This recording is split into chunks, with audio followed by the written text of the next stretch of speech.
하나님 말씀 보도록 하겠습니다. 하나님 말씀은 요한 1서 5장 11절 12절, 요한일서 5장 11절 12절 두 절 말씀을 같이 한번 읽겠습니다. 시작. 또 증거는 이것이니 하나님이 우리에게 영생을 주신 것과 이 생명이 그 아들 안에 있는 그것이니라. 아들이 있는 자에게는 생명이 있고 아들이 없는 자에게는 생명이 없느니라. 할렐루야, 아멘. 네, 우리가 지난 5절로부터 쭉 우리가 말씀을 살펴보면서 하나님의 거룩한 증거, 즉 예수가 그리스도이고 예수가 하나님의 아들임을 증명해 주시는 하나님의 거룩한 증거의 그런 과정들을 우리가 말씀 가운데 쭉 한번 살펴보았습니다. 7절 말씀과 8절 말씀을 중심으로 살펴봤을 때 우리가 현재 사용하고 있는 성경에서 미처 다하지 못한, 즉 원어에는 있는데 기록되어져 온전히 해석되지 못한 아쉬운 부분이 있는 것을 우리가 7절 말씀과 8절 말씀을 통해서, 첫 번째는 하나님의 거룩한 증거가 아버지와 말씀과 성령의 세 분이라고 그랬어요. 세 분이 증거해 주시는. 그래서 하나님께서 말씀이 그리고 성령이, 이 말씀은 곧 예수 그리스도 당신 자신이기도 하고요. 그래서 친히 하나님이, 말씀이, 예수님 스스로가, 성령님이 증거해 주신 증거를 보았고, 그리고 8절의 말씀에서는 또 땅에서 증거하는 이가 있었으니, 그러면서 바로 성령과 물과 피의 사건을 통해서, 그래서 성령을 통해서 물은 세례를 받는 사건을 말하고 피는 주님의 십자가 지는 사건을 통해서 예수님이 그리스도이고 예수님이 하나님의 아들이심에 대한 증거를 확실히 갖고, 이 증거가 우리 안에 꼭 드러나고 나타나야 될, 그래서 꼭 말씀을 통해서 예수 그리스도의 십자가 사건은 실제화되어지고 예수님이 살아가신 그 세례 사건들의 모습이 실제화돼서 우리도 반드시 성령 받아서 예수님을 증거하는 멋진 믿음의 증인이 될 소원하면서 우리가 두 주에 걸쳐서 말씀을 통해서 은혜를 나누었습니다. 이제 오늘은 그 이어서 세 번째 시간입니다. 똑같은 하나님의 증거인데 아버지와 말씀과 성령과, 그래서 땅에서의 증거인 성령과 물과 피를 통해서 우리에게 증거해 주고자 하는 실체가 뭐냐는 거죠. 자, 앞부분에서는 예수는 그리스도예요, 예수는 하나님의 아들이심에 대한 것들이 계속 증거진다고 말했어요. 그럼 예수가 결국 그리스도이고 예수가 결국 하나님의 아들이심을 증거하기 위한 실체, 우리에게 무엇을 주기 위한 것이냐라는 그런 관점 안에서 하나님의 증거라는 또 다른 제목을 가지고 한번 말씀을 통해서 은혜를 나눠보기 원합니다. 다시 한 번만 더 간단하게 좀 점검을 해보면은, 주님께서는 지금 우리들에게 4절로부터 말씀을 통해 보면서 세상을 이긴다라고 말했어요. 하나님께 난 자, 하나님의 자녀된 자는 세상을 이긴다라고 말하며, 세상의 이김 속에서 요한복음 16장 33절에 예수님 그렇게 말씀했습니다. 세상에서는 우리가 환난을 당하나 담대하라. 이유가 있었죠. 요한복음 16장 33절 봅니다. 시작. 너희가 이것을 너에게 이름은 너희로 내 안에서 평안을 누리게 하렴이라. 아멘. 세상에서는 너희가 환난을 당하나 담대하라. 내가 세상을 이기었노라 하시니라. 할렐루야. 예수님이 이미 세상을 이기었다 그랬죠. 즉 예수님이 세상을 이기는 그 주는 뭐냐? 예수님이 십자가에서 죽으시고 3일 만에 무엇하심으로? 살아나심으로. 자, 요한복음 16장 33절의 사건은 완료형이에요. 뭐로 완료한 거냐? 십자가를 완료했고 부활을 완료했어요. 근데 육의 현실에서는 아직 주님 십자가 지지 않았어요. 육의 현실 속에서는 아직 주님 부활하지 않았어요. 그렇죠? 죽지 않았으니까 부활할 이유도 없죠. 근데 주님은 이 사건을 과거로 삼아서 완전 완료형으로 선포해놨다는 겁니다. 그들이 사용하는 헬라어의 완료, 끝났다는 거예요. 아직 살아있음에도 불구하고 당신이 십자가에서 죽고 당신이 3일 만에 부활을 하셔야만 이 사건은 이루어지는 거예요. 근데 이미 이루어졌다라고 선포해 버리셨어요. 이건 대단히 우리에게 중요한 의미라고 그랬죠. 그래서 예수님의 승리는 내 승리가 되는데, 그 내 승리는 이미 과거에 이기신 예수님의 승리이기 때문에 오늘 내가 이겨요. 현재도 이겨요. 그럼 현재만으로 끝나냐? 아니다. 요한계시록 17장 14절의 말씀에 미래도 이길 것에 대한 부분을 이미 주님이 선포해 놓으신 거예요. 당연히 이긴다는 겁니다. 바로 이 이김에 대한 승리를 지금 주님께서 지금 가르쳐주고 있는 거죠.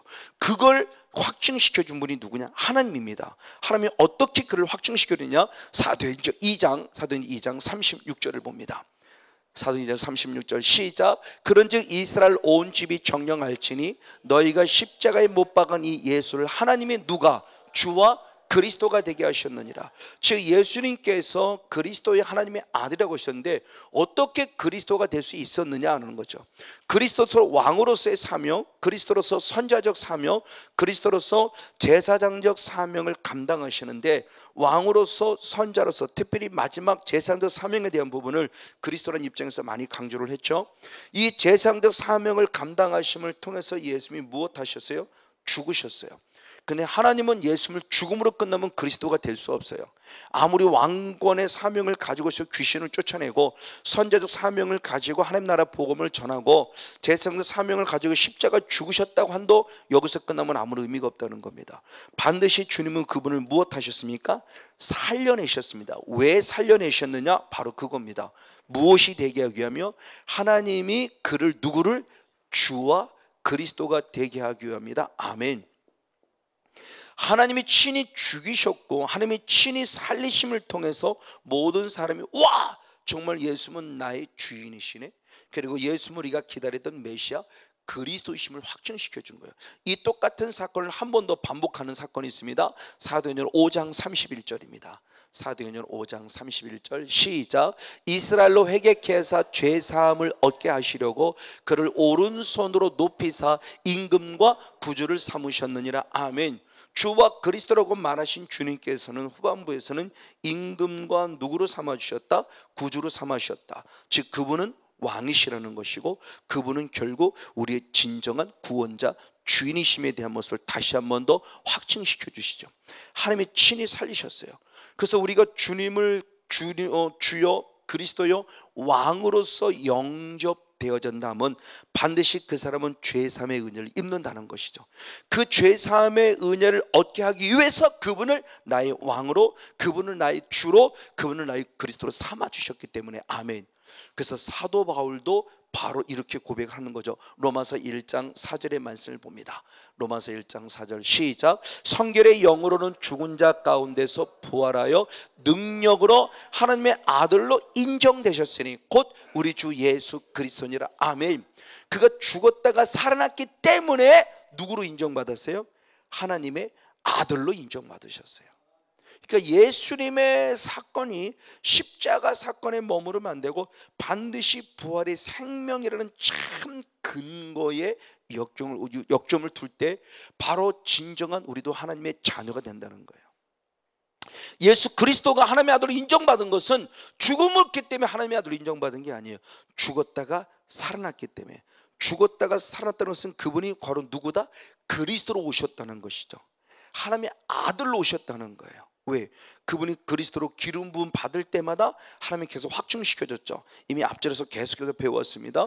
하나님의 아들로 확증받은 어디 마리아의 배 잉태할 때부터 잉태되는 순간에 너는 내 사랑하는 아들이다. 그렇죠?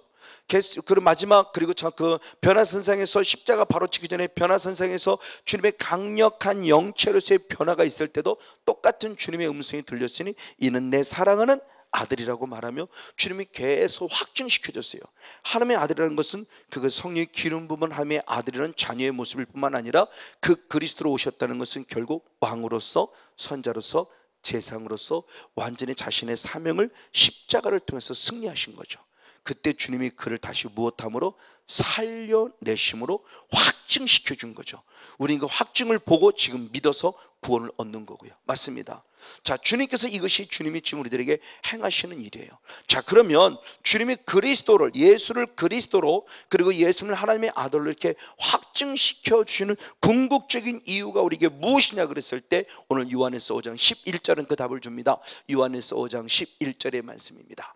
역시 한번 같이 하면 있습니다.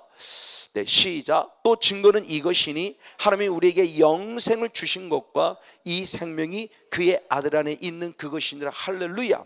자, 예수님을 결국 죽은 자 가운데 살리신 이유, 그렇죠? 다시 말하면 그를 그리스도로 삼고 하나님의 아들로 삼으신 궁극적인 이유는 무엇이냐는 답을 분명히 주는 겁니다.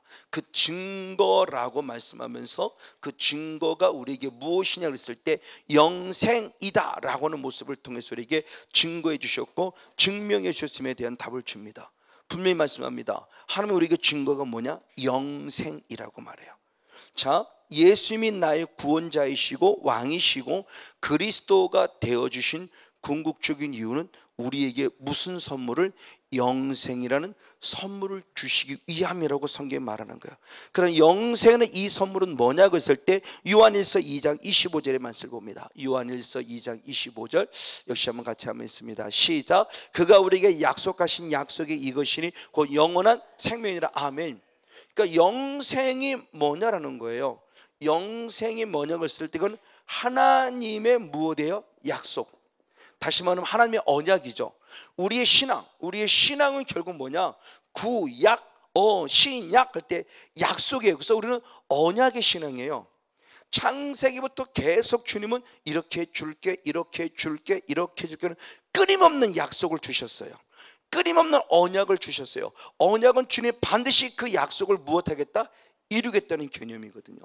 그래서 이미 구약에 이루어진 약속을 보고 믿고 있는 거예요. 그리고 신약에 이루어지고 있고 이루어져 왔고 또 더불어 앞으로 이루어질 것에 대한 부분을 요한계시록적 개념 속에서는 다 믿고 언약을 붙잡고, 이 말도 말씀을 붙잡고 약속을 붙잡고, 이걸 또 다른 것들은 예언을 붙잡고, 주님이 약속한 언약은 예언이죠. 그렇게 하겠다는 겁니다. 반드시. 근데 그 약속입니다. 그 영세는 그 약속. 그럼 이 약속이 어떻게 이루어졌냐의 것을 봤을 때 요한 1서 1장 2절은 바로 이렇게 표현합니다. 이 생명, 이 언약, 이 생명, 즉 이 영생이 나타난 바 된지라 이 영원한 생명을 우리가 보았고 증거하여 너에게 전하노니 이는 아버지와 함께 계시다가 우리에게 나타내신 바 자니라. 아멘.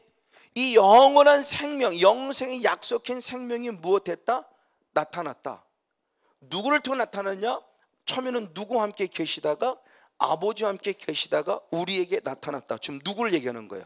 예수 그리스도를 지금 얘기하는 거죠. 그 예수 그리스도를 사도요는 뭐라고 말해요?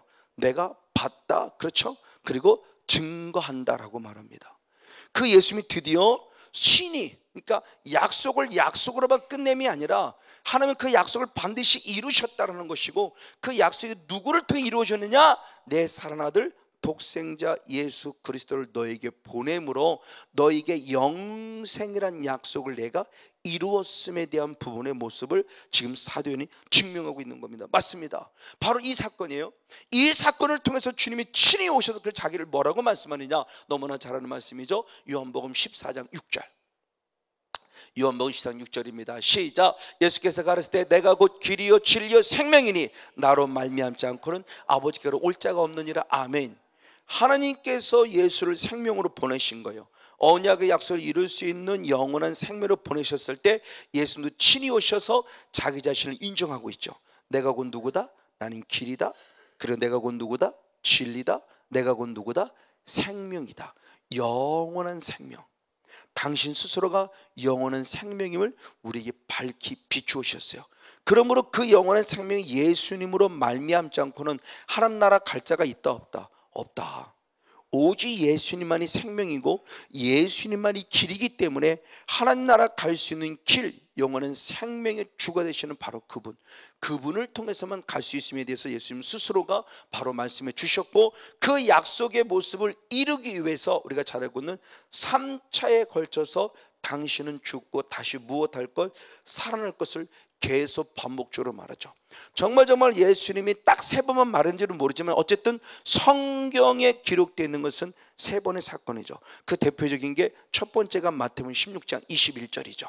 마태복음 16장 21절 말씀 역시 한번 같이 읽습니다. 시작. 이때로부터 예수 그리스도께서 자기가 예루살렘에 올라가 장로들과 대제사장들과 서기관들에게 많은 고난을 받고 아멘 죽임을 당하고 아멘 제3일에 살아나야 할 것을 제자들에게 언제? 비로소 가르쳤다. 언제? 이때로부터요. 저 이때로부터는 사건이 중요한 사건이라고 그랬죠. 그래서 마태복음 16장 21절이 예수님의 사역의 전환점에 대한 아주 중요한 핵심 포인트고, 요한복음의 6장에서는 요한복음 6장의 오병이의 사건 이후에 예수님의 사역의 전환점에 대한 아주 중요한 핵심 포인트죠. 이때로부터라는 겁니다. 그럼 이때로부터라는 기준이 뭐냐? 그것이 바로 16절이죠. 사도 베드로의 대답이 주는 그리스도시요 살아계신 하나님의 아들을 고백한 때부터요. 자, 지금까지 예수님은 그리스도로서 왕으로서의 일을 해오셨죠. 그래서 귀신을 쫓아냈고 수많은 병자를 고치는 실제적인 능력을 해오셨어요, 왕으로서. 그리고 선자적 사명을 가지고 누가복음 4장 18절 말씀대로, 그리고 43절 말씀대로 그는 하나님 나라 복음을 전해 오셨어요. 자, 1년, 2년, 3년의 거의 초중반 사역까지 왕으로서 선져서 일했어요. 아직 재상적 사명을 아직 감당하지 않으셨어요. 근데 드디어 제자들이, 그리고 많은 사람들이, 특별히 제자들이 주님을 그리스도라고 인정한 그때로부터 이제부터 나아갈 때 내가 왕으로도 왔지만, 내가 선지로도 왔지만 나는 누구로 왔음을, 제사장으로 왔음을 친히 밝히면서 제사장적 사명, 십자가에서 죽으심에 대한 사건을 처음으로 내놓습니다. 그렇죠? 오늘 이게 우리들의 영적인 모습도 똑같아요. 왕권을 가지고 살아가는 것 중요하고 선자권을 가지고 살아가는 것 중요하지만 마지막에 우리도 똑같이 제사장적 사명을 가져야 돼요. 그래서 주님께서는 고린도후서 5장 15절 이후에 말씀하실 때 18절 19절 쭉 말씀을 보면, 이제 주님께서 우리들에게도 무엇케 하는 직책을 맡기셨다?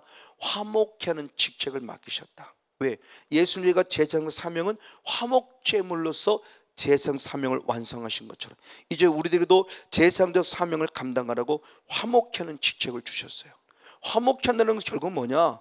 예수님처럼 내가 죽어야만 화목해지는 거예요. 예수님이 죽으심으로 하나님과 우리 사이를 화목케 만들었고, 예수님이 십자가에 죽으심으로 남편과 아내의 관계를 화목하게 만들었으면 오늘 나도 철저히 죽어야 하나님과의 관계도 화목해지고 사람과의 관계도 화목해진다는 겁니다. 예수님의 사건으로 끝나지 않아요. 예수님의 사건을 하는 것을 믿었어요. 그런 믿었음을 통해서 믿음으로 믿습니다 끝남이 아니라 그 믿음을 나도 순종해야 돼요. 믿음은 받을 순종이다. 그럼 나도 화목제물이 돼야 되는 거죠. 내가 죽어야 하나님과의 관계가 화목해져요. 내가 죽지 않으면 나와 하나님과의 계속 죄악의 담에 막혀버립니다. 사람과의 관계도 마찬가지고요. 바로 이 모습입니다. 이 제사장적 사명을 감당한 것을 주님이 3차에 걸쳐서, 그래서 마태복음 17장 22절로 23절에도, 마태복음 20장의 17절로 19절에도 당신이 죽었다가 살아날 것을 3번에 걸쳐 계속 반복해서 말해요. 이것이 주님께서 우리에게 영생이라는 생명, 영생이라는 선물을 주기 위한 당신이 가야 할 길, 우리 입장에서는 믿습니다라고 믿음으로 받아들였지만 그 생명을 주기 위해서 당신이 친히 죽으셨다는 거예요. 이 비밀을 빨리 발견해야 되고, 나도 그 또 다른 누군가에게 생명, 남편에게 참된 예수의 생명, 부모님에게 참된 예수의 생명, 십자가의 그 시부모님에게 참된 예수의 생명을 나도 증거하려면 나도 죽어줘야만 돼요. 근데 그동안 우리는 내가 살아있는 신앙이거든요. 그리고 내 의 갖고 신앙했고요. 제가 그래왔고요. 제가 이렇게 목회를 해왔고요. 저도 어쩔 수 없는 존재였어요. 왜? 그때는 이 비밀을 몰랐으니까. 그럼 지식으로는 알았죠. 내가 날마다 그리스도와 함께 십자가에 못 박았다는 지식 알아요. 근데 죽어보려고 하지만 안 죽어지잖아요. 죽어보려고 했다니까. 저도요. 썩내지 말아야지 죽어보려고 했는데 안 죽어지더라고요. 이게 작심삼일이잖아요. 어느 것도 안 해본 사람은 어디 있어요? 말씀에 순종을 다 해봤죠. 죽어야지. 그런데 기껏가야 3일이지 뭐. 또 일어나잖아요. 또 뭐라고 또 일어나고. 안 되잖아요. 그럼 왜 안 됐을까라는 거죠. 결국 이게 영에서 보니까 성령이 내게 충만하지 않았다는 것이고, 성령에 의해서 화나게 만드는 개를 끄집어내지 않았다는 증거라는 것에 대한 부분은 이제 아는 거예요. 해보려고 된다는 게 아니더라는 거죠. 결국 혼의 세계는 한계가 있어요. 영의 본질로 들어가서 영의 또 다른 본질을 끄집어내야 돼요. 성령의 세계에 들어와서 이 죽는 것을 방해하는 악한 영을 끄집어내야 죽어지더라는 거죠. 더 쉽게 하면 그래야 순교가 되더라고요. 주님을 부인하지 않게 되더라고요. 이게 되니까 이 은혜가 없으면 얼마든지 저도 부인할 수 있고요, 얼마든지. 그래서 그 찬양도 말씀했지만 저 스스로의 결단을 하고 온 겁니다. 이번 성회를 마치면서 뭐 능력 감사하죠. 능력 나타나면 감사해요. 그건 뭐 어디 가도 누구나 하나님이 다 주시는 은혜 아닙니까? 능력 갖고 잘나고 뭐 이런 일이 있었어요 자랑해봐야 그건 하나님 앞에 아무것도 없어요. 하나님의 영광 받으면 돼요. 저는 그런 사건들을 통해 제 스스로 결단한 거, 하나님 맞습니다. 내가 이제 목숨 걸고 가겠습니다. 어딘들 못 가오리까? 내가 내 목숨 내 건강 취하자고 안 해요? 있을 수 없는 일이에요. 사도 바울도 에바브로디도도 죽을 것을 각오하고 에바브로디는 바로 바울을 섬겼어요. 죽을 병이 들렸다고 그랬어요. 그래도 죽을 병이 들릴 것이기 때문에 바울을 섬기를 멈췄냐? 아닙니다. 죽을 병이 들려도 끝까지 죽기로 결단하고 했더니 하나님이 살려주셨다는 거죠. 그게 성경의 원리죠. 근데 연약한 육이 있어서 피곤하니까 안 하면 안 되나? 좀 안 해볼까? 자꾸 나를, 아니요, 죽기로 결단하고 죽는 자가 산다고 그랬는데 지식으로는 말로는 기가 막히게 말하면서 그래도 살아야 되니까 안 하려고 그러고. 그래서 저 스스로를 제가 채찍질하고 왔어요. 하나님 하겠습니다. 가겠습니다. 아무것도 말하지 않고 스스로 결단하고 고백한 걸 여러분 앞에 다시 한 번 더 저는 고백하는 거예요. 우리의 참 신앙의 모습, 즉 우리 생명 주기에 오신 예수님도 내가 생명 줬다 말로만 끝냈냐? 아니요, 말해놓고 실제로 옮기셨어요. 십자가에 죽으셨어요. 참 생명을 주시려고. 이것이 주님께서 지금 우리들이 행하신 일의 모습이고 그 사건이 지금 우리들에게 드러나고 나타낼 것을 말씀해 주고 있는 겁니다. 맞습니다. 그러면 이 생명을 이제는 나의 것으로 만들어야 되는데 나의 것으로 만들려면 나는 어떻게 될 것이냐? 답이 역시 있으니 요한일서 5장 12절의 말씀을 봅니다. 요한일서 5장 12절 한 절 말씀 같이 읽습니다. 시작. 아들이 있는 자에게는 생명이 있고 하나님의 아들이 없는 자에게는 생명이 없느니라. 아멘. 자, 이제 다음 주도 이제 왜 성경을 썼냐에 대한 모습을 분명히 말하겠지만, 자, 분명히 이 성경이 지금 이 성경이 쓰인 이때 당시, 요한일서가 쓴 이때 당시에는 하나님을 믿는 하나님의 사람들에게 쓴 편지예요. 근데 놀라운 얘기를 하죠. 하나님을 믿는데 아들이 있는 자가 있고 하나님을 믿는데 아들이 없는 자가 있어요. 오늘도 우리 똑같지 않나요? 나는 분명히 예수님 믿어요. 예수님 믿는데 예수님이 있는 자가 있고 예수님 믿는데 예수님 없는 자가 있다니까요. 지금 그 얘기입니다. 저 예수님이 없다는 것은 불신자를 두고 하는 얘기가 아니에요. 저 성경에 쓰여진 배경은 지금 영지주의자라는 이단들을 대적하기 위해서 참 신앙의 도를 알려주고자 우리들에게 지금 쓰여진 성경이에요. 우리들에게. 그래서 사도 요한이 편지를 보낼 때, 얘들아 너희들 중에 나는 너에게 생명을 주러 왔는데 생명을 주는 예수가 누군가는 너희에게 있는 자가 있고, 놀랍지만 생명을 주러 온 예수가 네 안에 없는 자가 있다는 거예요. 그게 바로 요한일서 3장 9절 10절 말씀도 똑같은 말씀이 나오고요. 이것이 요한일서 4장의 말씀에 진리의 영에 속한 자와 거짓된 영에 속한 자를 분별하고 있고요. 하나님께 난 자와 하나님께 나지 아니한 자에 대한 모습을 있고요. 즉 교회라는 공동체 안에 있지만 예수가 있는 생명을 가진 자가 있고요. 교회라는 공동체 안에 있지만 예수가 없는 생명이 없는 자가 있다는 거예요. 여러분 충격받으셔야 돼요. 저는 이런 말씀을 볼 때 정말 이게 그냥 넘어가지질 않아요. 이제는요. 이 말씀을 적용시켜 봤더니 그런 겁니다. 그래서 어제 우리 금요 기도회도 그런 말씀을 나눴어요. 사두개인적 신앙을 가진 자와 바리새인적 신앙을 가진 자예요. 그때는 전도사님은 그걸 그렇게 적용시켰다고 하면서 오실 때 그런 말씀을 해요. 초신자들은 현실주의자이기 때문에 사두개인적 신앙을 갖다가 조금 신앙의 깊이가 깊어지면 어느 순간 나는 사두개인을 정죄하고 판단하는 바리새인적 삶을 살아갈 수 있다는 얘기를 때 맞습니다 그랬어요. 맞아요. 사두개인의 신앙을 뛰어넘고 바리새인적 신앙을 뛰어넘어 참된 예수를 만나야 되는데 둘은 서로 적대감을 갖고 있죠. 근데 예수를 죽일 때는 한마음 되는 것처럼 교회 안에도 사두개인적 신앙을 가진 자와 바리새인적 신앙을 가진 자 서로 적대적인 관계를 갖는데 기가 막히게 교회를 파괴하는 대로 한마음이 돼 있잖아요. 사두개인의 신앙도 필요 없고요, 바리새인적 신앙도 필요 없어요. 예수를 믿는 참된 신앙 안에 서야 돼요. 정말 이겁니다. 자, 생명이 누구에게 있냐는 겁니다. 생명을 주러 예수님이 오셨는데 그래서 예수님 스스로 그 생명을 우리에게 주시고자 친히 십자가 지셨는데, 그런 그 생명이 내 것이 되려면 어떻게 되는 걸 때 아들이 있는 자에게만 생명이 있다고 그래요. 저 있다라고 하는 것이 뭐냐는 겁니다. 그럼 있다. 자, 우리말로는 있다라고 해석이 됐어요. 근데 영어로 보면 에코라는 원어인데, 이 에코라는 원어는 결국 또 다른 각도로 모시다라는 개념도 똑같이 갖고 있어요. 그래서 요한일서 5장 12절의 말씀을 세번역 성경을 통해 읽어보겠습니다. 요한일서 5장 12절의 말씀을 세번역 성경을 한번 읽겠습니다. 네, 한번 킹제임스 금전역이나 세번역 같은 맥락인데 같이 한번 읽겠습니다.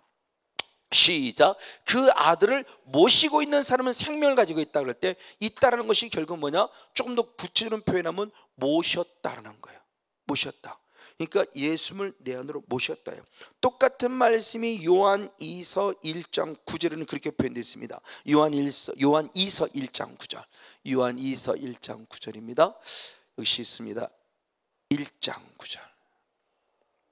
네, 시작. 지내쳐 그리스도 교훈 안에 거하지 아니하는 자마다 하나님을 모시지 못하되 교훈 안에 거하는 이 사람이 아버지와 아들을 모시느니라. 아멘. 모셨다, 모셨다. 하나님을 모시지 못했다, 모셨다. 아버지와 아들을 모셨다 할 때 그 모셨다는 똑같이 에코예요. 그러니까 에코라는 의미가 뭔가 합니다. 있다라는 표현이 결국 모셨다라는 표현이고, 모셨다라는 표현을 또 우리가 더 쉽게 이해하려면 결국 영접했다는 거죠. 그래서 예수님께서는 라오디게아 교회에 마지막 기회를 주죠. 요한계시록 3장 역시 20절을 봅니다. 요한계시록 3장 20절 시작. 볼지어다 내가 문 밖에 서서 두드리느니 아멘. 누구든지 내 음성을 듣고 문을 열면 할렐루야 내가 그에게로 들어가 그로 더불어 먹고 그는 나로 더불어 먹으리라. 아멘. 그때 결국 영접의 개념, 모신다는 개념이 뭐예요? 똑똑똑 두드릴 때 내가 내 마음을 무엇하는 거예요? 여는 거예요. 이게 모셔드리는 거예요. 이것이 그분은 내 안에 있게 만드는 거예요. 모셨다는, 이게 영접이라는 겁니다. 그럼 영접이라는 것을 또 다른 각도로 말하면 결국 뭐냐? 요한복음 1장 12절은 이렇게 표현하고 있죠. 요한복음 1장 12절 역시 있습니다. 시작. 영접하는 자 곧 그 이름을 믿는 자들에게는 하나님의 자녀가 되는 권세를 주셨다. 할렐루야. 아멘. 자, 이겁니다. 자, 예수님은 우리에게 생명을 주시러 오신 분이고, 그 약속을 성취하고자 이미 창조전의 영적 계획에 있던 대로 친히 십자가에 못 박혀 죽으시고, 그 죽으심을 주님이 살려내심을 통해서 그 영생의 생명을 우리에게 완성시켜 주셨어요. 자, 이거는 예수님의 거예요. 이건 예수님이 이뤄놓은 거예요. 그럼 그 예수님의 생명을 이제는 내 것으로 만들어야 되잖아요. 그렇죠? 사랑하는 아내나 사랑하는 엄마가 아무리 진수성찬을 만들어놔도 이걸 먹지 않으면 말 그대로 그림의 떡이에요. 예수님이 아무리 영생이라는 그림을 그려놓고 완벽하게 밥상을 차려놓고 먹어라 먹어라 안 먹으면 아무 소용이 없다니까요. 내 거로 만드는 게 믿음이죠. 그렇죠? 이걸 믿음이에요. 지금 그걸 지금 표현하고 있는 겁니다. 사도 요한의 영성이 바로 그런 영성이죠. 사도 요한은 믿음이라고는 이 단어에 대한 표현을 지금 여러 각도로 설명하고 있는 거예요. 이 믿음이라는 표현을 설명해서 있다라고 표현한 거고, 있다라는 표현이다 모시다라고 표현한 거고, 모시다라는 것은 결국 영접했다라는 것이고, 이 영접이 곧 지금 무엇이라고 말하는 거예요? 믿음이라고 지금 말하는 거예요. 여러 표현을 통해서. 그러니까 진정한 예수의 생명이 내 안에 들어오려면, 이제는 그 생명을 내 것으로 만들려면 정말 그것이 무엇이냐? 그분을 영적으로, 즉 인격적인 삶 속에서 진정 모셔드리는 귀하고 복 있는 삶이 필요하다. 지식이 아니라는 거예요. 믿음이라는 게 지식이 아니라, 믿습니다, 이게 믿음이 아니라는 걸 제가 수없이 말씀을 드리는 겁니다. 더구나 이 은혜에 있고는 우리가 믿음을 믿습니다, 이게 믿음인 줄 알아요. 그리고 그냥 교회 열심히 하면 그게 믿음같이 생각하고 있었단 말이에요. 지금요. 아니요. 그런 지식적인 모습을 말하는 게 아니라는 겁니다. 그래서 주님께서는 믿음에 대한 가치를 사도 바울이 잘 설명해, 또 그는 이렇게 설명했죠. 고린도후서 13장 5절의 말씀입니다. 고린도후서 13장 5절 역시 있습니다. 시작. 너희가 믿음에 있는가 너희 자신을 시험하고 너희 자신을 확증하라. 예수 그리스도께서 너희 안에 계신 줄을 너희가 스스로 알지 못하느냐? 그렇지 않으면 너희가 버리운 자니라. 아멘. 믿음이 뭔가에 대한 정의를 정확하게 내렸어요. 믿습니다가 믿음이 아니고, 믿음이라는 것은 결국 그분이 내 안에 계시다는 거예요. 그래서 정말 예수님이 내 안에 계시는가를 날마다 스스로 무엇하라? 시험하고 무엇하라? 확증하라 그랬어요. 정말 예수님이 내 안에 계시나? 맞아요.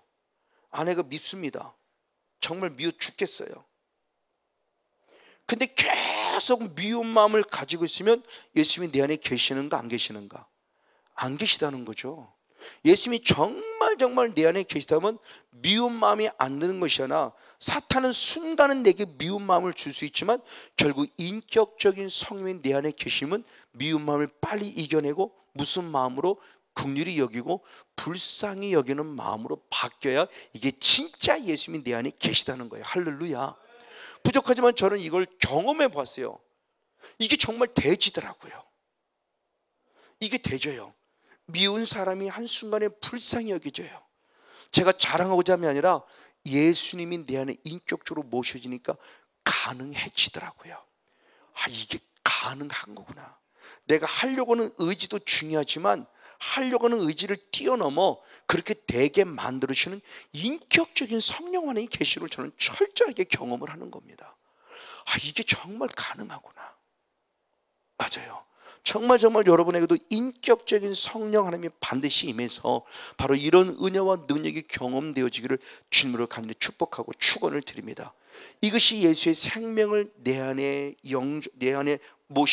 있게 할 수 있는 거룩한 통로예요. 있다라는 것이죠. 있다는 건 모셨다는 것이고, 모셨다는 것은 결국 영접했다는 것이고, 영접했다는 것을 믿었다는 것이다. 그 한마디를 설명하기 위해서 사도 바울은 여러 단어들을 표현하며 이 믿음을 조금 더 구체화시켰고 실제화시킨 거예요. 맞습니다. 바로 이것에 대한 부분인데, 이것을 또 다른 각도로 설명을 하면 이게 결국 무엇이냐 때 그는 이렇게 표현했습니다.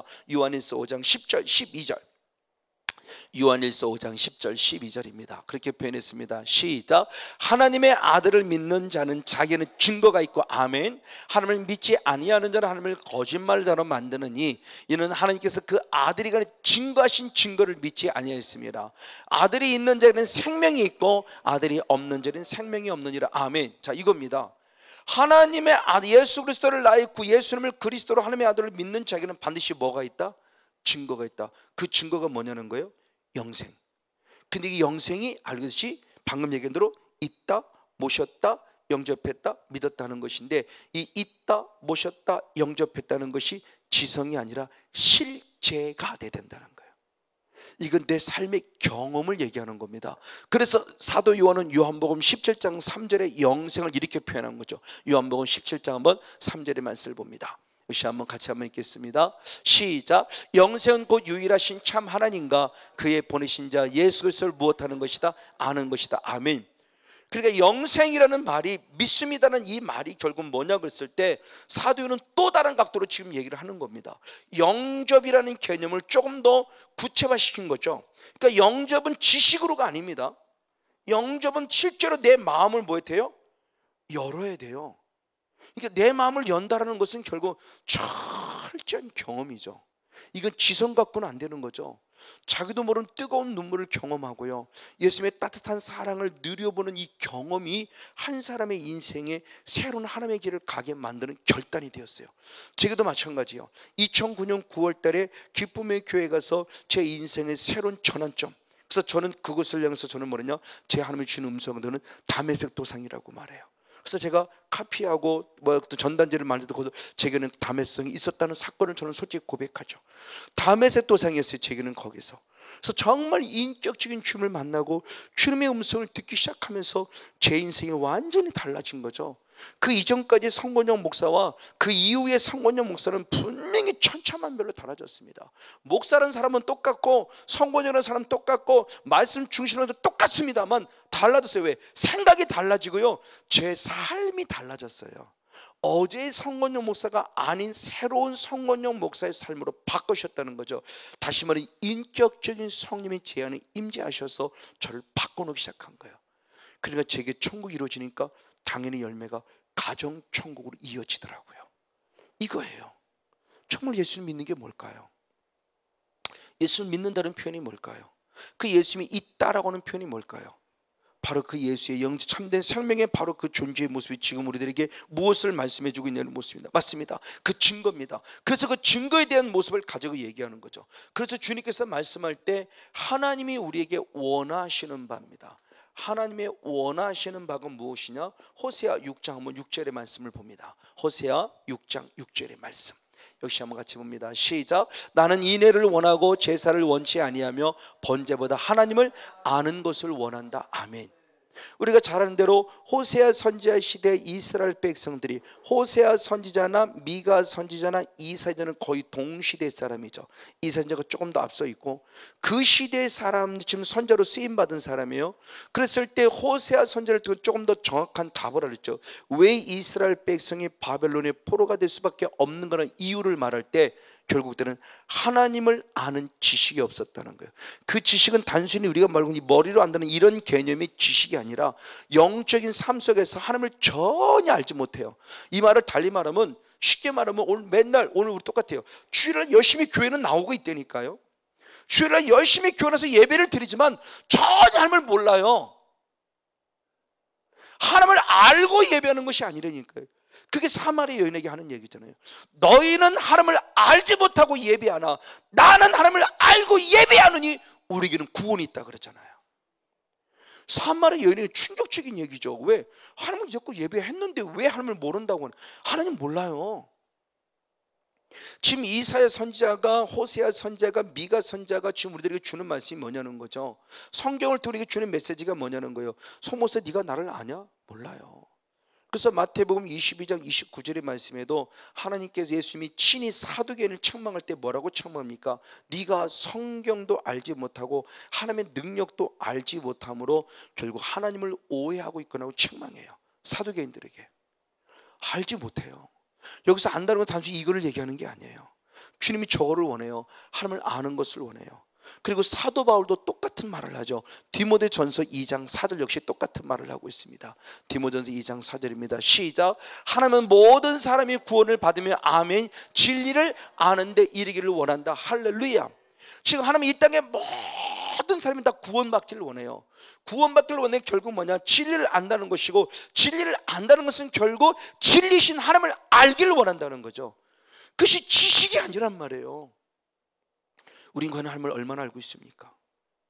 주님께서는 우리 보고 성목사 너는 나를 알기를 원한다고 말하는데, 그래서 사도 바울의 고백이 그 안다는 것이 결국 믿음이라는 걸 얘기하며 에베소서 13절의 말씀에 믿는 것과 아는 것의 결국 뭐냐? 하나가 되길 원한다. 믿는 것 따로 아는 것 따로가 아니라 믿는 것들과 아는 것들의 결국 하나가 돼서 그리스도의 자의 장성한 자의 분위기까지 자라기를 원하는 신앙, 바로 이 신앙이에요. 주님께서 지금 우리에게 주시고 있는 바로 이 신앙의 모습입니다. 이것을 경험한 자가 누구냐? 바로 바울입니다. 그래서 그는 충격적인 고백을 합니다. 누구보다 하나님께 열심히 했어요. 그래서 사도행전 22장 3절의 말씀에 보면 자기는 가말리알 문화생으로서 하나님께 열심히 했다고 말하고 있고요. 빌립보서 3장 5절부터 6절까지 말씀을 통해서도 그는 자기의 신앙이 율법에 흠이 없을 만큼 완벽하게 살았던 사람이에요. 그러니까 이걸 말하면 뭐냐? 자기는 지식적으로 하나님을 누구보다 잘 알고 있었다라는 신앙이라는 거예요.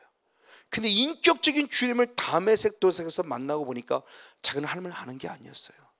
하나님을 믿는 게 아니었어요. 그 신앙의 고백을 하면서 자기가 그 죄인 중에 괴수였다는 아주 신실한 신앙의 고백이 나오죠. 디모데전서 1장 13절을 봅니다. 내가 전에는 해방자여 핍박자여 폭행자이었으나 도리어 긍휼을 입은 것은 내가 믿지 아니할 때 알지 못하고 행하였습니다. 아멘.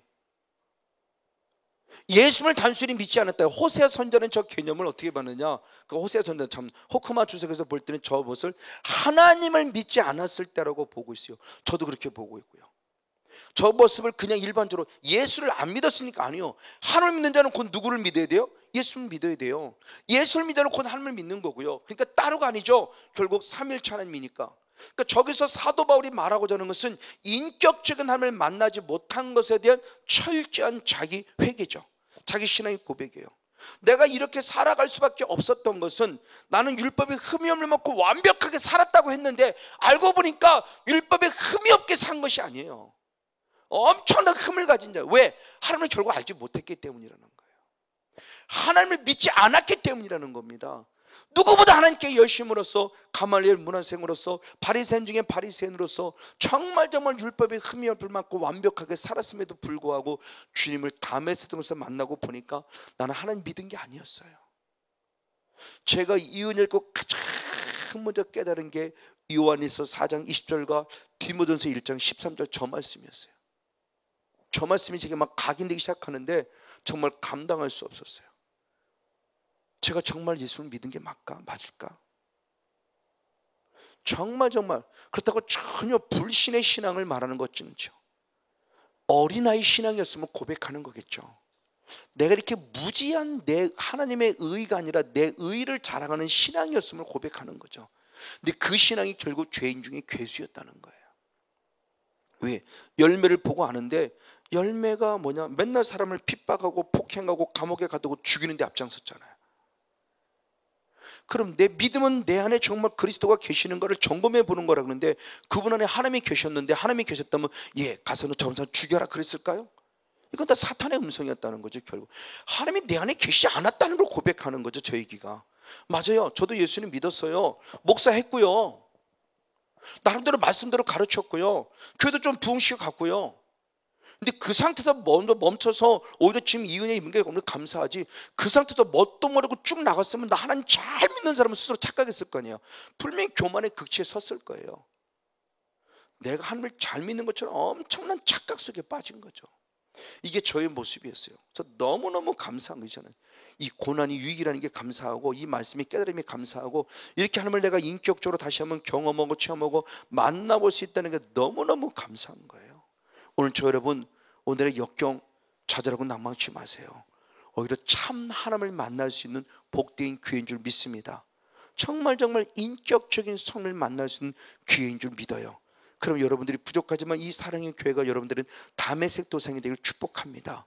정말 다시 한번 인격적으로 만나서 그분을 내 안에 모심으로 정말 하나님의 나라에 이루는 열매인 의와 평강 희라고 살아간다면 이게 결국 영적인 승리의 주인공이요, 이 땅에 하나님의 나라를 누린 자는 당연히 천국에 들어갈 수 있는 권리를 얻는 거고요. 바로 이 모습입니다. 바로 이런 사랑의 모습, 이런 은혜의 모습, 이런 능력의 모습이 내 안에 채워짐에 대한 모습을 말하는 거죠. 그래서 그의 모습을 얘기할 때 다시 한번 이 말씀을 점검해 보면은 결국 무엇을 말하느냐, 우리가 구원 얻었다라고 말하는 일반적인 이야기는 이건 절대적 주님의 은혜입니다. 잘 아는 대로 에베소 2장 한번 8절의 말씀을 보겠습니다. 에베소 2장 8절 같이 한번 읽습니다. 시작. 너희가 그 은혜를 인하여 믿음으로 말미암아 구원을 얻었나니 이것이 너희에게서 난 것이 아니라 하나님의 선물이라. 자, 구원이에요. 구원을 얻었어요. 구원을 얻은 것은 하나님의 뭐예요? 은혜예요.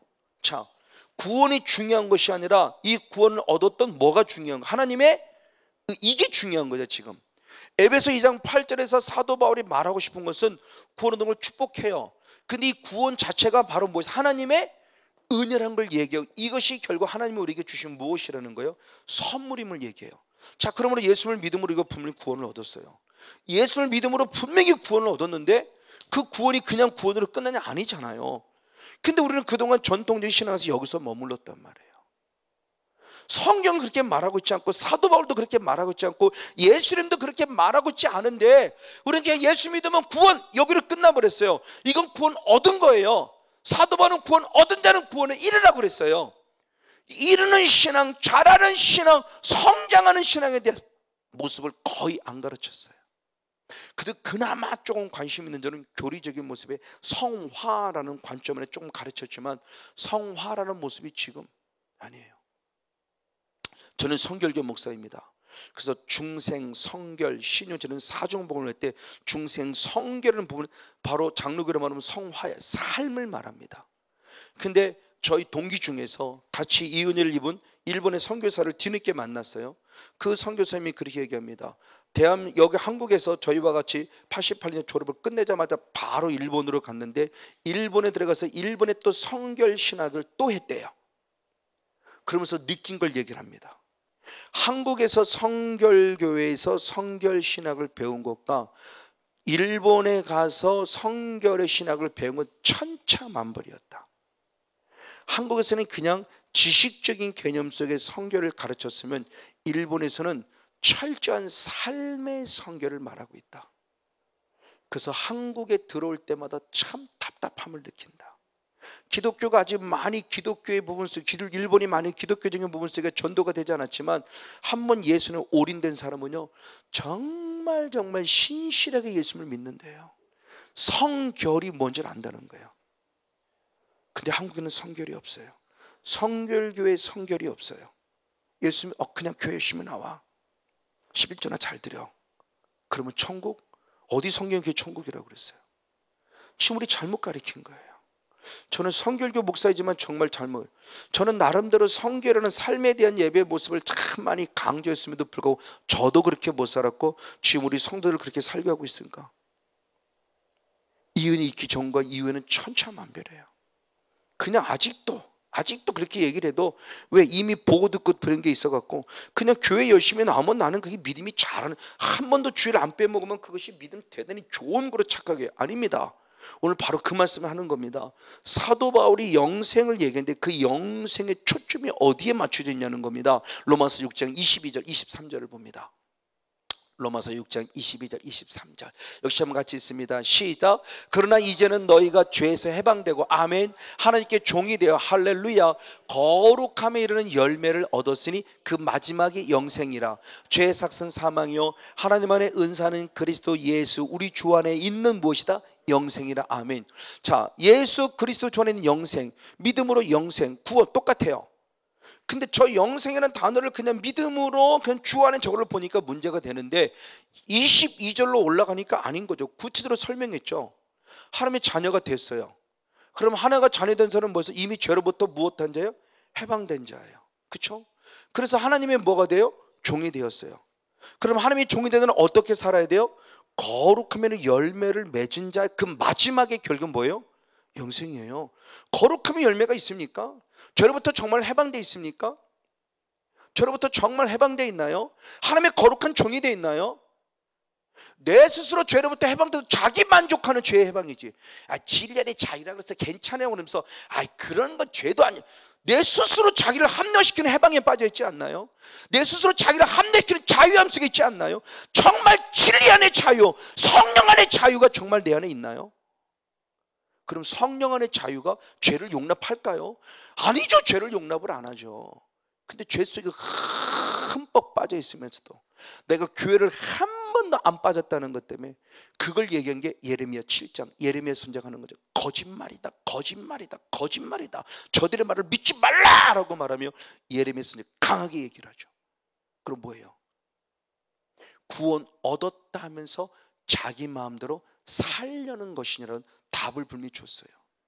구원 얻었다면서 교회를 한 번도 안 빠졌는데 순죄 속에 빠지는 우리들의 모습이에요. 이게 예레미야 7장 바로 10절에 바로 그 말씀이에요. 가증되게 살려고 교회는 와놓고 가증되게 살아요. 그리고 구원 얻었다? 주님이 그 거짓말을 합니다. 구약에서도 이미 거짓말이라고 그랬어요. 정말 예수 잘 믿어야 돼요 여러분.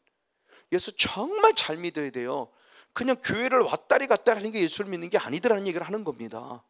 더구나 영의 세계를 들어가고 보니까 더 철저한 거예요. 사탄도 지금 우리를 어디요? 멸망시켜요. 그 멸망이 우리를 어디로 보내는 거라고 그랬어요? 지옥이라고 그랬잖아요 성경이. 사탄도 지금 우리를 성건영 목사를 지옥 보내려고 씨가 떨어서 우는 사자같이 또는 광명한 천사같이 삼키자를 찾으려고 지금 막 입을 쩍쩍 벌리고 달려들고 있는데 괜찮아. 그걸 죄라고 그러면 안 돼. 우리는 원래 죄인이니까 죄질 수밖에 없어. 스스로 죄를 합리화해요. 그래서 죄가 자꾸 자라고 있고 죄가 저장돼 있고 죄가 쌓아져 가는데 전혀 죄책감이 없어요. 그리고 천국 간다고요. 성경 어디 그럽니까? 아닙니다. 분명히 말합니다.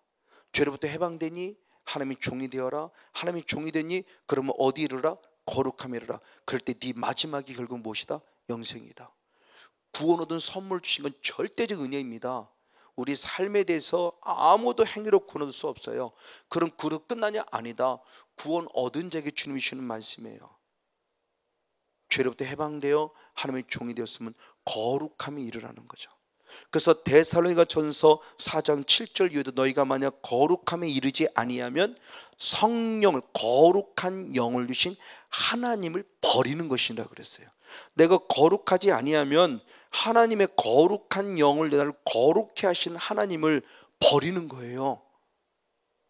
하지만 이건 구원이 아니라는 걸 얘기하는 거잖아요, 사도 바울도. 근데 우리는 지금 어떻게, 우리 신앙이 지금 어떻게 되어가고 있냐는 겁니다.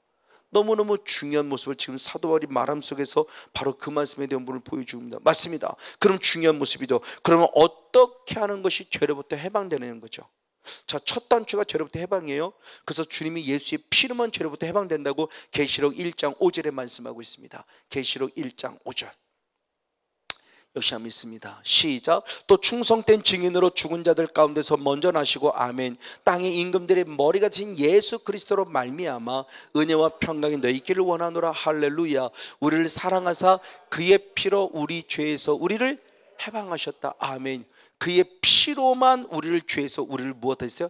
해방하시오. 저 해방한다라는 원어가, 지금 원어는 생각이 안 납니다만 저 원어가 누가복음 13장 16절의 말씀에 18년 동안 사탄에게 매여 허리가 매어져서 허리를 피지 못하는 한 여인이 허리를 풀었다 할 때 푼다는 원어와 똑같은 거죠. 죄로부터 해방된다는 것은 사탄의 징후를 꽉 묶어두고 있는 거예요. 죄라는 모습에 묶어둬요. 죄책감에 묶어둬요. 얽매이기 쉬운 죄요. 자꾸를 매이게 만들어요. 근데 예수의 피는 철저하게 우리를 죄로부터 무엇한다? 풀어서 자유케 한다. 해방하길 원한다. 할렐루야. 그럼 저 예수의 피로부터 내가 예수의 피로 말하는 죄로부터 해방된다는 것은 철저한 우리의 무엇을 요구하는 거예요? 회개죠. 회개만이 예수의 피로 죄사함을 은혜의 통로이니까. 그래서 요한일서 1장 7절과 9절, 요한일서 1장 7절과 9절을 봅니다. 역시 한번 같이 읽습니다. 시작. 저 밑에도 보겠습니다. 그 아들, 시작. 그 아들 예수의 피가 우리를 모든 죄에서 깨끗하게 하실 것이다. 할렐루야. 그러므로 만일 우리가 우리 죄를 자백하면 저는 미쁘시고 의로우사 우리 죄를 사하시며 할렐루야 모든 불의를 깨끗게 하실 것이라. 아멘. 죄로부터 해방될 수 있는 유일한 길 예수 피예요. 그것은 결국 철저한 회개입니다. 아마 제가 여러분들에게 조금 더 자신 있게 말할 수 있는 것은 뭐 능력이 나타나고 있다, 무슨 뭐 말씀을 일 아니고 정말 하나님 앞에나 누구 앞에나 조금 더 부끄러움이 없는 모습, 조금이라도 더 하나님이 더 기뻐하실 만한 모습을 그러면 저는 철저하게 회개를 항상 1순위로 생각합니다. 나를 늘 돌아보고 점검, 아버지 또 잘못했네요. 늘 주님 앞에 무릎 꿇어요. 어느 누구나 마찬가지겠지만 우리 가장 중요한 신앙의 첫 단추예요. 우린 죄를 안 지었기 때문에 천국 가는 것이 아니고요, 회개가 예수 피로 제사함 받아야만 천국 가는 거예요. 다시 말하면 죄를 안 지을 수 없어요. 죄 짓지 말라고 했지만 죄를 안 지을 수 없어요. 그렇다고 죄를 용납하냐? 아니, 그걸 말하는 건 아니에요. 어제까지 10번 죄 졌으면 오늘 회개해서 9번 줄여야 되고, 오늘 또 회개해서 8번 줄여서 주님의 나라 가기까지 계속 우리의 거룩한 영, 성령을 통한 거룩성을 회복해야 한다. 이 거룩성의 회복이 결국은 마지막에 영생의 선물을 주는데, 그 거룩한 영생의 회복의 출발점이 결국 예수의 피라는 것이라는 거죠. 예수의 피로만 가능해요. 무릎 꿇으면 돼요. 회개하면 돼요. 아버지 잘못했으면 돼요. 그럼 주님은 그럽니다. 너 조금 두고 볼게? 아니요. 회개는 즉시 용서해 주십니다. 우리를 반드시 용서해 주십니다. 그 거룩함과 깨끗함을 회복되어 천국 가는 거죠. 그러면 성경에 말씀할 때 회개를 단순히 죄사함으로 끝나냐? 아니다. 주님은 한 단계 더 나아가 가르쳐주고 있으니 사도행전 2장 38절을 봅니다.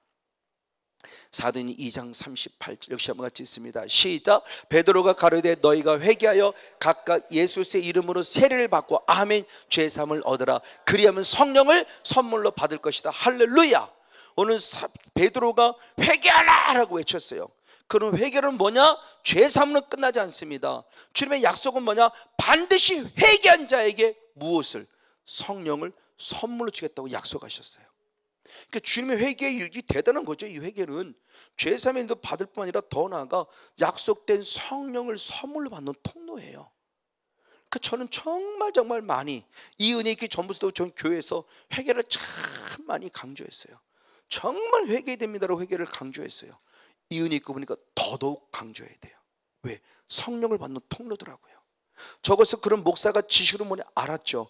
지식으로 알았어요. 분명히 회개하면 죄사함 받고 성령을 선물로 받는다 그러는데, 회개하면 죄사함에 더 많은 집중을 가졌고 성령을 선물로 받는 게 내 마음속에 레마화되지 않았어요.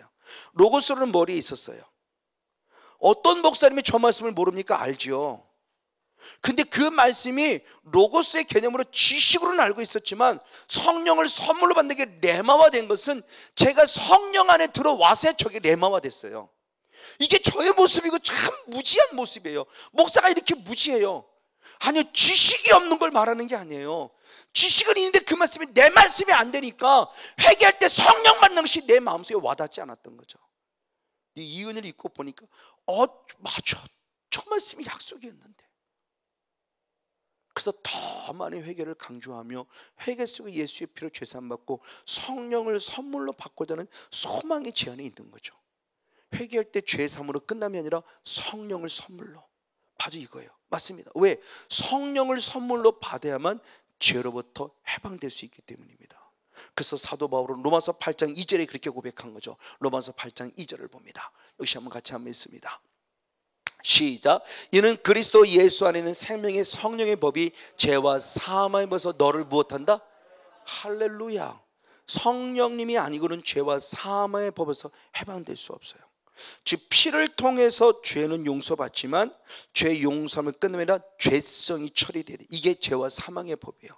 이 죄와 사망의 법이 처리가 될 수 있는 죄성을 뿌리채 뽑아내면 결국 성령님이 하시는 겁니다. 예수의 피는 죄는 사해요. 근데 여전히 내 안에 죄성은 남아있어요. 만약 성건영 목사가 음란의 죄를 지었다면 음란의 죄를 예수의 피로 용서를 구하면 분명히 죄사함 받지만 또 내 안에 음란의 영성은 그대로 있죠. 도둑질하는 영성은 그대로 있을 거예요. 얼마나 많은 것들을 도둑질했을까. 하나님 잘못했습니다, 용서를 구했어요. 용서는 받았어요. 근데 내 안에 끊임없는 이 도둑질의 영성이 남아있죠. 만약 가룟 유다에게 있어서 예수님의 많은 사람이 헌금했을 때 그 헌금한 것을 도둑질한 것에 대해서 예수님이 말씀하셨죠. 너는 왜 이자들을 욕하는, 네 도둑질한 거 이미 주님이 알았어요. 그때 예수님 잘못했습니다고 탁 무릎 꿇었으면 얼마나 좋았을까. 근데 회개도 안 했지만 회개 안 한 것이 결국 뭐예요? 사탄이 그 안에 들어갔기 때문이라고 요한복음 13장 27절에 분명히 말씀하죠. 사탄이 들어가니까 회개할 마음도 없고 죄성이 뿌리채 뽑아들 이유도 없고 주님이 회개할 기회를 3번씩이나 주었음에도 회개하지 않고 결국은 나아가서 예수를 파는 자가 되고 말아요. 그가 먼저 회개해서 죄를 사함 받았고 성령을 선물 받은 그 예수를 팔고 싶어하고 거짓말하고 싶어하고 이 도둑질하고 싶은 죄성이 처리가 됐다면 예수를 부인하지 않았을 텐데 그 비밀을 이제서야 발견하는 거죠. 이거였구나. 조세영 씨가 그런 거죠. 조세영 씨가. 그렇죠? 감옥에서 목사님이 됐다고 그러고 목중 결혼도 했다고 그러고 간증할 때는 두머니가 두둑해지니 괜찮았겠지만 간증이 끊어지고 주머니에 돈이 많으니까 결국 예성품이 나오죠. 사탄이 가만두지 않는 거죠. 도둑질하는 영이 나온 거죠. 만약 그분이 지금 예수를 믿고 목사님이 돼서 이 영의 세계를 알아서 남을 도둑질하는 죄도 철저히 회개하고 그 도둑질하는 영, 그 죄성을 뿌리채 뽑았다면 그렇게 타락하지 않았을 텐데 이게 정말 안타까운 거예요.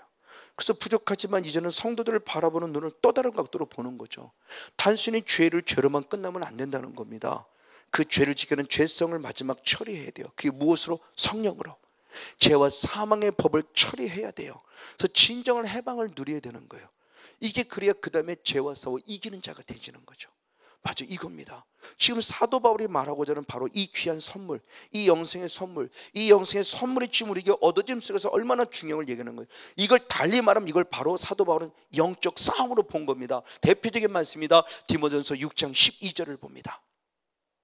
디모데전서 6장 12절 같이 한번 보겠습니다. 시작. 믿음의 선한 싸움을 싸우라. 영생을 취하라. 이를 위하여 내가 부르심을 입었고 아멘. 많은 증인 앞에서 선한 증거를 증거했다. 할렐루야. 지금 사도 바울이 디모데에게 마지막 권면하는 겁니다. 이를 위해서 네가 부르심을 입었다. 그리고 많은 증인 앞에서 선한 증거를 증거했다. 앞으로도 계속 더 많은 부분 속에 이를 위해서 부르심을 받았어요. 뭐를 위해서? 영적 싸움을 싸워야만 영생을 취한다는 것을 안게 하기 위해서 부름을 받았다. 그냥 믿음으로가 아니라는 거예요. 특별히 영생을 취한다라고 했던 그 취한다라는 원어가 에필람바노라는 원어인데 그 뜻이 뭐냐? 붙잡다라는 또 다른 것으로 해석할 수 있어요. 취한다는 것을 쟁취한다, 얻어낸다는 개념도 있지만 끝까지 놓치지 않고 붙잡는다는 의미를 가지고 있기도 합니다. 그래서 히브리서 2장 16절의 말씀에 천사들을 붙들어 주려 하심이 아니요 오직 아브라함의 자손을 붙들어 주려 한다, 붙든다 라고 말했을 때 똑같은 에필람바노라는 단어를 사용해요. 자, 취한다라는 겁니다. 그러니까 그 취한다라는 원어 디모데서 6장 12절을 킹제임스 흠정령으로 한번 더 보겠습니다. 같이 한번 보겠습니다. 킹제임스 흠정령. 개혁성경하고 킹제임스 흠정령하고, 네, 디모데서 6장 12절을 한번 더 봅니다. 네, 킹제임스 흠정령을 보겠습니다. 시작. 믿음의 선한 싸움을 싸우며 영원한 생명을 무엇하라? 붙들어라 이거예요. 취하라는 게 결국 그겁니다. 그러니까 우리말로는 취하다라는 것을 뺏는다는 개념의 모습이에요. 영생을. 자, 이것도 맞는 얘기입니다. 근데 또 다른 각도의 모습은 이미 주어졌으면 다시 뺏기지 말도록 무엇해야 한다? 지켜야 한다는 의미도 가지고 있다. 이게 붙들라는 거예요. 그러니까 붙들었다고 하는 그 개념 속에서는 계시록 3장 11절에 그렇게 표현했습니다. 계시록 3장 11절 빌라델비아 교회를 향해서 하는 말씀이죠. 시작. 내가 속히 이 말이니 내가 가진 것을 굳게 잡아 아무나 내 멸류관을 빼앗지. 할렐루야. 저 말은 결국 뭐예요? 누군가가 하나님이 주신 거룩한 생명의 멸류관을 무엇한 자가 있어요? 뺏는 자가 있다. 누가 생명의 멸류관을 뺐을까요? 사탄이죠. 누가 뺏겠습니까? 그걸 빌라델비아 교회 얘기를 하는 겁니다. 뺏기지 말라예요. 사탄은 지금도 끊임없이 성건영 목사의 멸류관을 뺏으려고 해요. 이걸 뺏기지 말라. 이게 바로 영적 싸움을 얘기를 하는 거예요. 그 사탄의 존재를 단순히 죄짓게서 병드는데 무슨 뭐 물건 뺏어가는데 가난하게 여기에 초점, 그런 과정들을 통해서 결국 나를 잠자게 하고 죽이는 거죠. 그래서 죽이고 멸망시키는 거죠. 요한복음 10장 10절의 말씀에 도적을 사탄을 보면서 사탄은 도적질하고 두 번째 무엇하고 죽이고 더 나아가 무엇해요? 멸망해요. 이게 똑같은 거죠. 그래서 처음에도 말했던 야고보 1장 14절 15절의 말씀에 욕심이 잉태한 즉 죄를 낳고 죄가 장성한 즉 사망이에요. 자꾸 내 안에 죄를 자라게 해요. 하나님도 우리 영성에 자라게 하는 이유가 바로 그거예요. 사탄도 지금 내 안에서 자라가고 있는데 하나님의 영 안에 자라가지 않으면 어떻게 사탄과 싸워 이겨요? 그냥 어린아이 신앙으로는 위태하다니까요. 어린아이 신앙으로는 참으로 위태합니다. 그러니까 빨리 장성한 자가 되라는 거예요. 아비의 신앙을 가지라는 겁니다. 근데 우리는 그냥 아직도 어린아이 신앙에 머물러서 교회만 열심히 왔다 갔다 하고 주일 한 번도 안 빠지면, 그리고 11조 많이 하면 장로님 되실래요? 장로님 5천만 원 되고 장로님 되실래요? 그럼 뭐 돈 있지? 그럼 5천만 원이면 장로 주나요? 그럼 5천만 원 되고 장로 되고. 그게 구원입니까? 과연 그게 구원이에요? 뭐가 구원입니까? 주일을 한 번도 안 빠지기 때문에 구원입니까? 11조를 한 번도 안 떼먹기 때문에 구원입니까? 열심히 교회를 나왔기 때문에 구원입니까?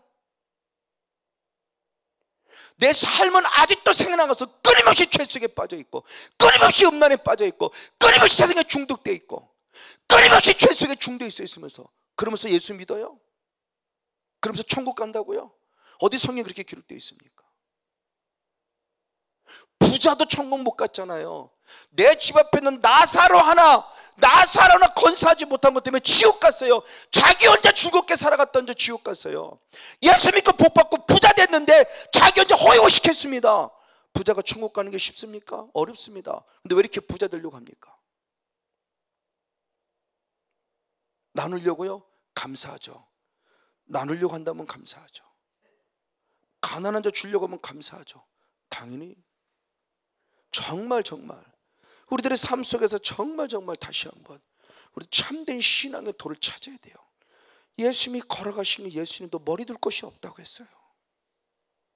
근데 우리 저부터 시작해서 목사님에도 불구하고 잘 먹고 잘 살려고 그러고 등 따스고 배부르려고 그러고 사택 하나만 있으면 그러고 차 하나만 있으면 그러고 너는 무슨 차 타니 그러고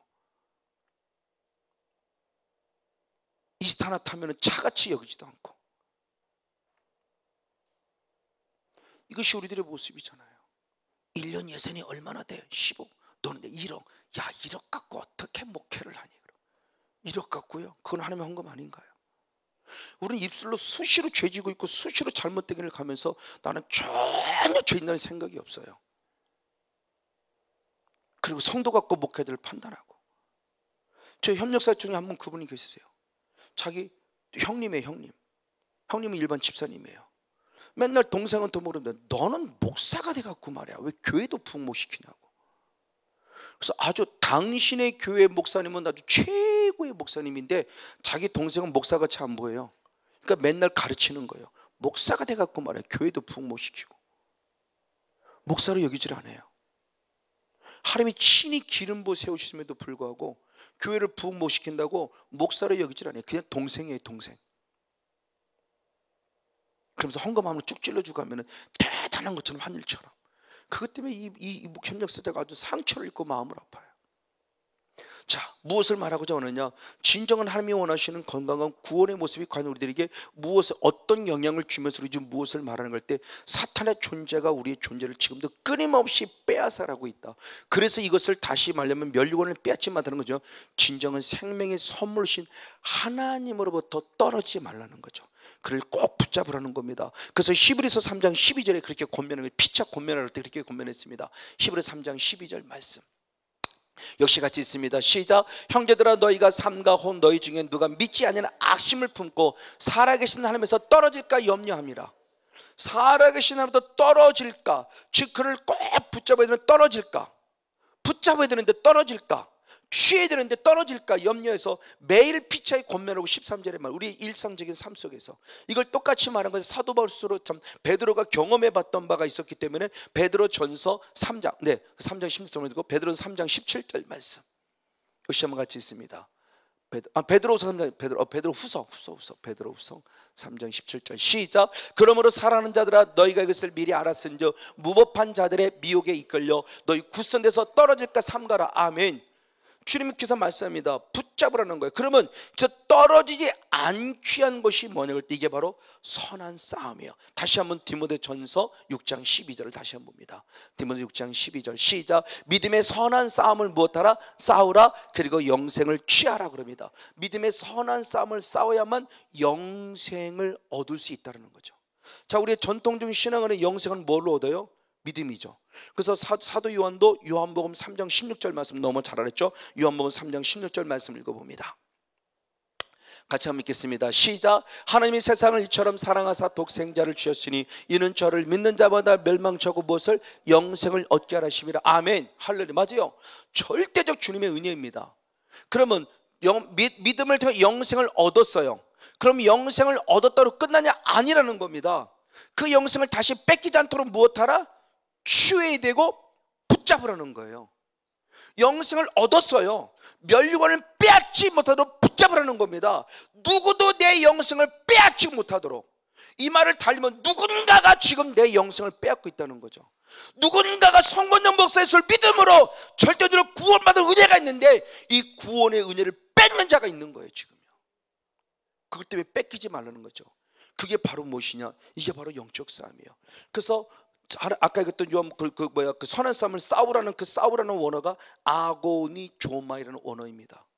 아고니조마이, 싸우라는 겁니다. 이건 철저히 영적 싸움, 싸움에 대한 부분을 위해서 기록되었을 때 아고니조마이라는 단어를 써요.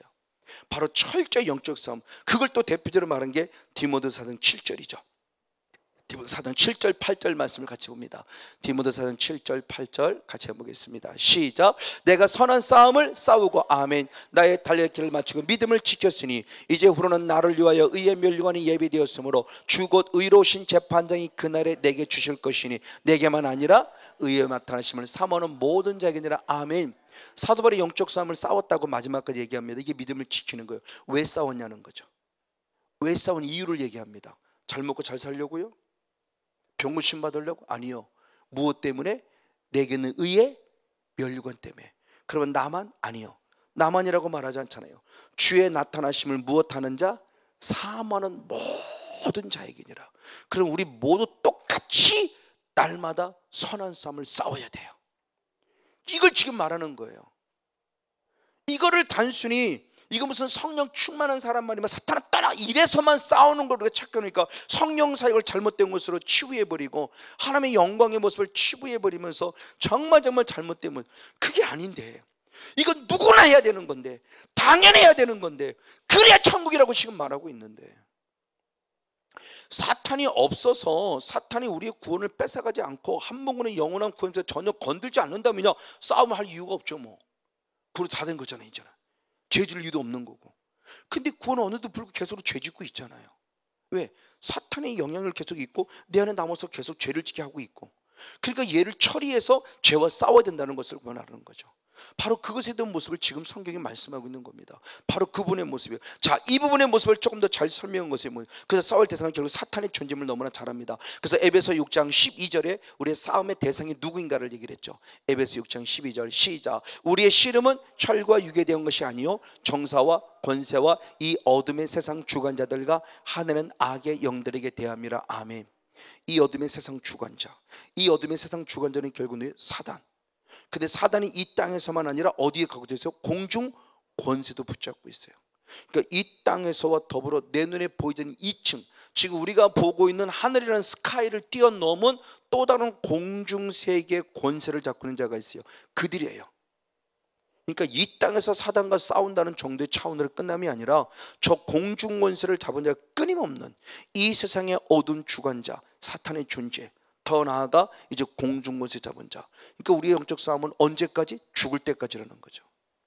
그래서 그 영적 싸움이 너무너무 힘들어서 군부에 때 어떤 군이 말합니다. 호주에서 온 권사님인데 그럽니다. 목사님 이 짓을 언제까지 해야 돼요? 그분한테 이 짓이에요, 이 짓. 왜?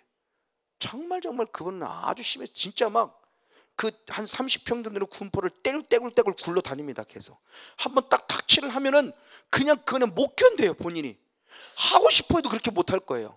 그게 하고 싶다면 1분이나 갈까요? 하다가 지치니까. 아니요, 5분도 좋고 10분도 좋고 뺑뺑뺑뺑 돌아요. 계속 구릅니다. 굴러요 막.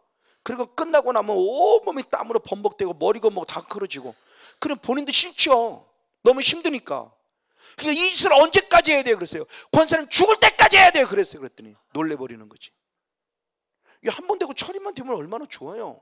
아니더란 얘기죠. 감기 걸렸으면 그 다음부터 감기가 안 걸리나요? 또 걸리잖아요. 그럼 또 치유해야 되고. 암 걸렸으면 그 다음에 암이 안 걸리나요? 또 걸려요. 그럼 또 치유해야 되고. 영도 마찬가지. 영과 이게 같으니까. 악한 영이 떠나갔어요. 그럼 얘가 영원히 아니요. 틈을 들이고 또 들어오잖아요.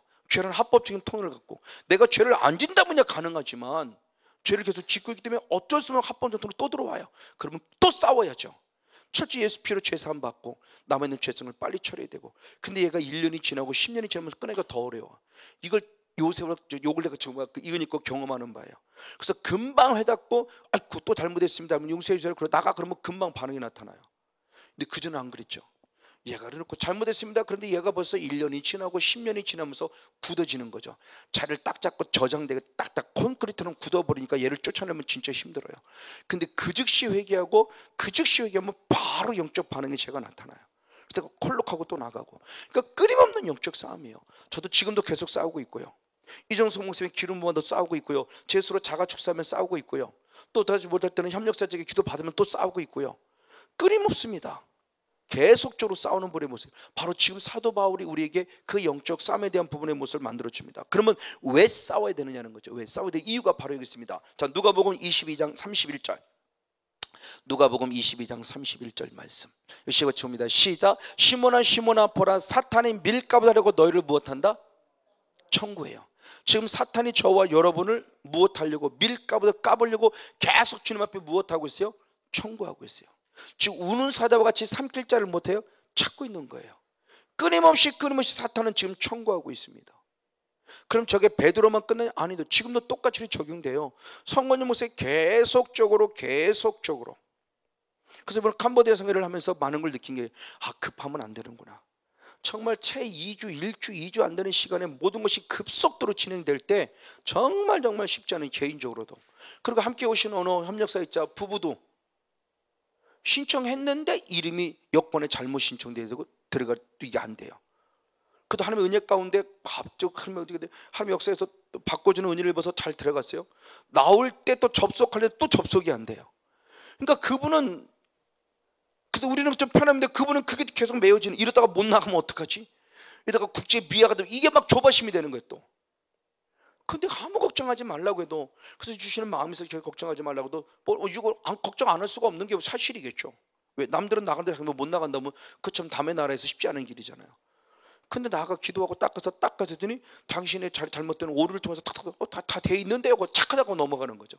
그러니까 사탄이 기가 막힌 마지막까지 우리의 마음을 뺏으려고 정말 그래서 본인도 많이 깨달았다는 거예요. 짧은 시간 내에 뭘 하려고 하는 기도가 충분히 준비되지 못했을 때 이런 아픔들의 모습을 겪으면서 기도가 많이 준비를 알았다는 거 맞아요.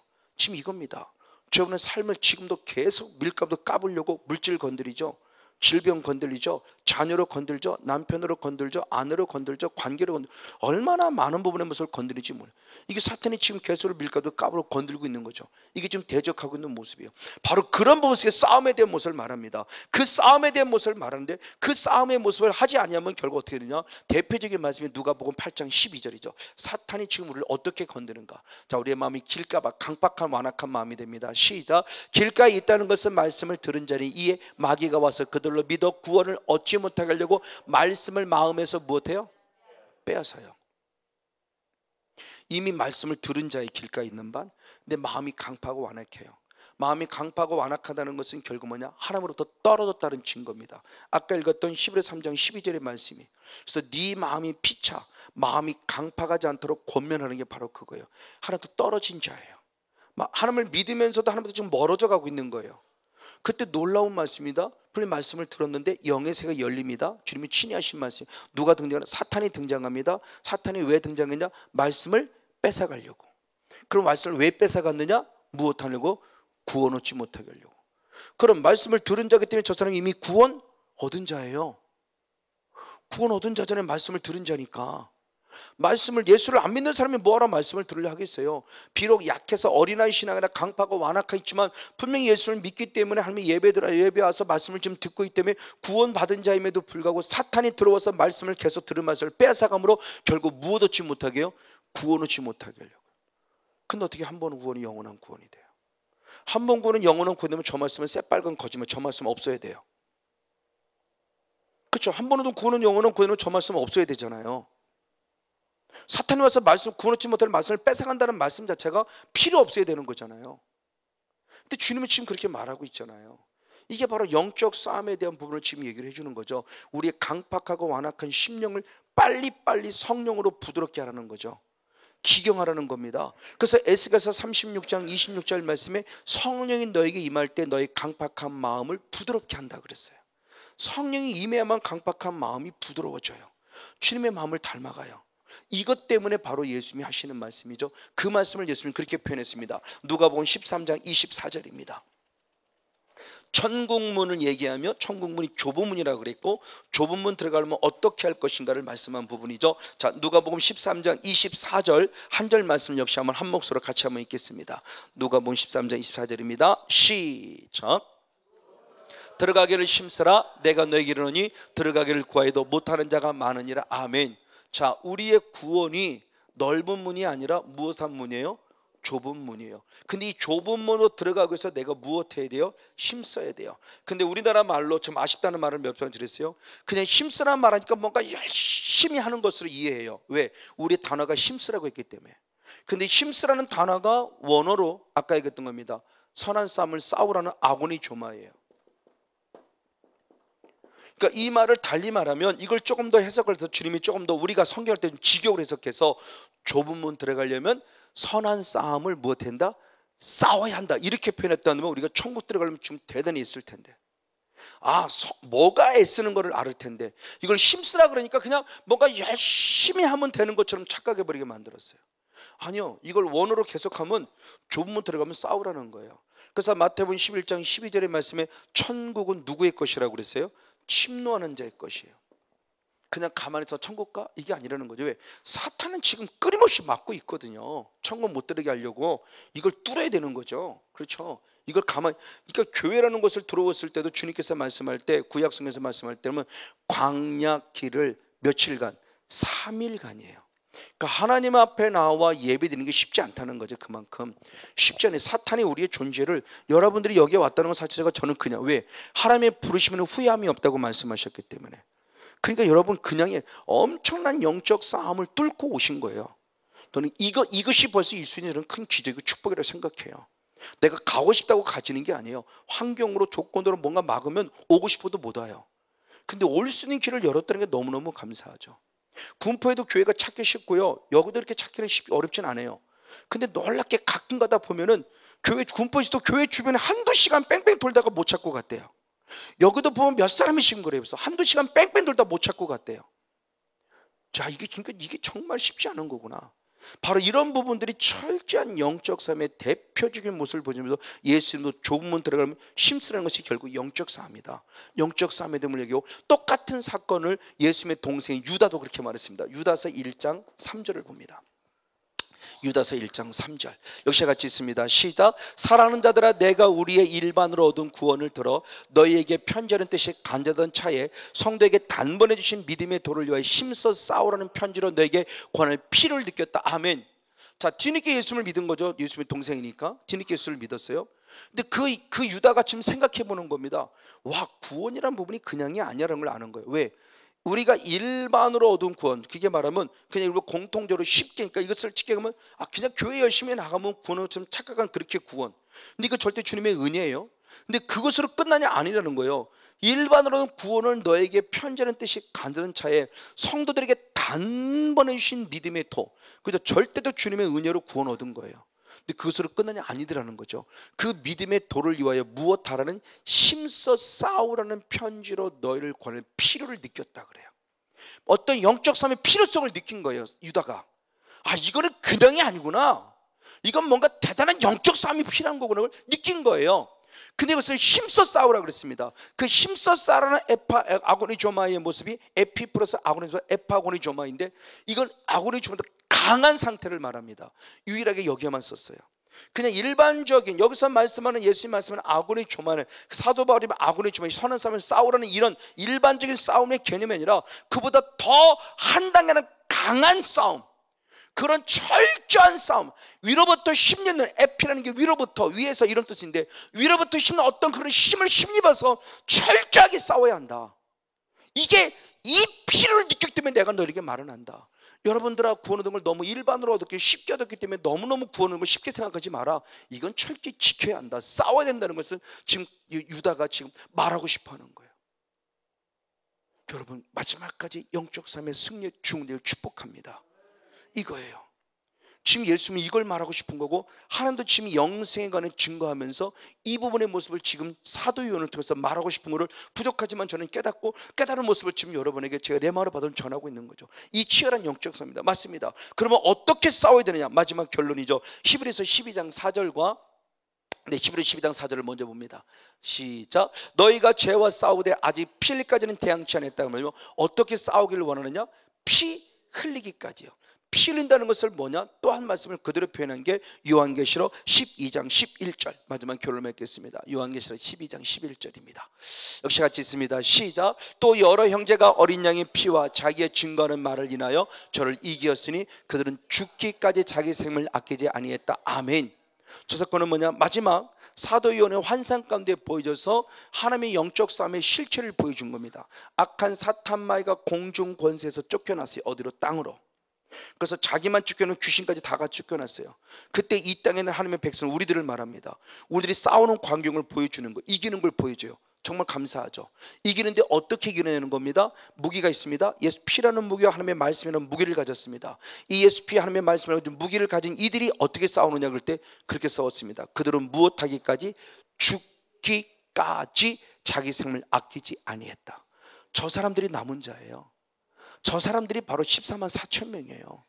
14만 4천 명의 뭐 신천이나 이상히 가리키는 그들 빠지지 마세요. 하나님은 저 사람들을 찾는 거예요. 결국 영적 싸움의 승리의 주인공을 찾는 겁니다.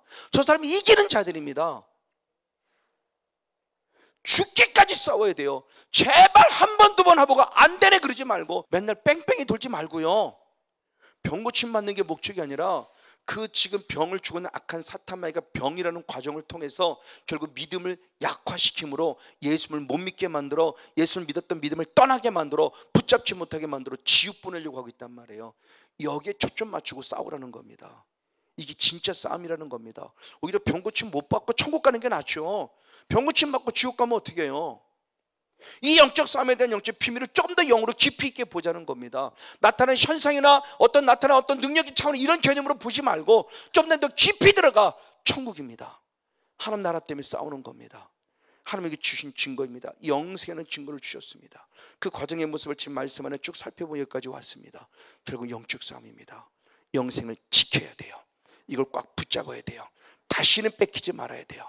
성령의 충만함을 힘입어서 철저히 회개하여 세례받고 제산받고 성령 충만함을 힘입어서 마지막까지 영적 삶의 승리의 주인공이 되어 하늘나라 당당히 올라가는 성령 충만한 주인공 우리 모두가 되어지기를 주님으로 간절히 축복하고 축원을 드립니다. 할렐루야.